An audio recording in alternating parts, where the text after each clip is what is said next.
Robert MacGregor is better known as the legendary Rob Roy, a businessman, cattle dealer and outlaw. He worked the lands around Loch Lomond, but settled in the Stirlingshire hamlet of Balquhidder. He had many run-ins with the authorities, and during the Jacobite uprising of 1715, eventually took the side of the Jacobites. At the famous Battle of Sheriff Muir in November that year, he arrived at the site 5 hours after the battle had commenced. With a price on his head, he soon became infamous throughout the land. In his 1814 book, Waverley, Sir Walter Scott wrote a footnote about an evening Rob Roy had spent with Sir George Abercromby, the Laird of Tullibody in Clackmannanshire. He'd been told the tale by the Laird himself around 1792. Abercromby was a gentleman of respectable family and considerable fortune, owning lands in and around Tullibody, and was interested in developing it. He'd been born in 1705 and looked towards improving his lands. The ground near his house had been developed, but much of the land beyond remained uncultivated, but was used for grazing. What irritated him most was that he believed Rob Roy or some of his followers were driving his cattle from his estate.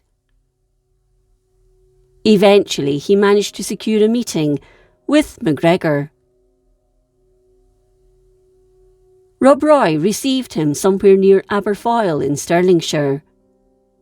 He was courteous towards him during the meeting and hospitable, sharing with him cogs of strong soup, followed by steak, all washed down with a dram or two of whisky. MacGregor claimed there must have been a mistake, or that the cattle had been taken by accident. He handed over 2 collops that had been hanging by their heels. These slices of meat were from Abercromby's own beasts. He left, but not before a deal had been brokered that he would pay MacGregor a small sum of money to ensure that not only his herds were left alone, but also any stolen by other freebooters would be replaced. This was MacGregor's calling card.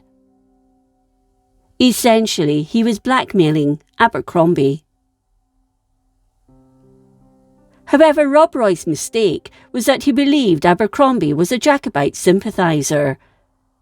In fact, he was a Whig and Hanoverian supporter, but didn't let on to MacGregor, as he was in no position to ensure his own safety while in his presence. He knew MacGregor's loyal followers were nearby, so kept his mouth shut. Abercromby continued to pay this small fee to ensure the safety of his cattle until the death of MacGregor in December 1734.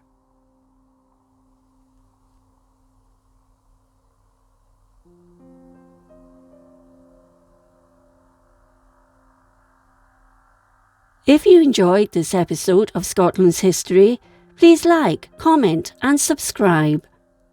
Until next time, thank you for watching.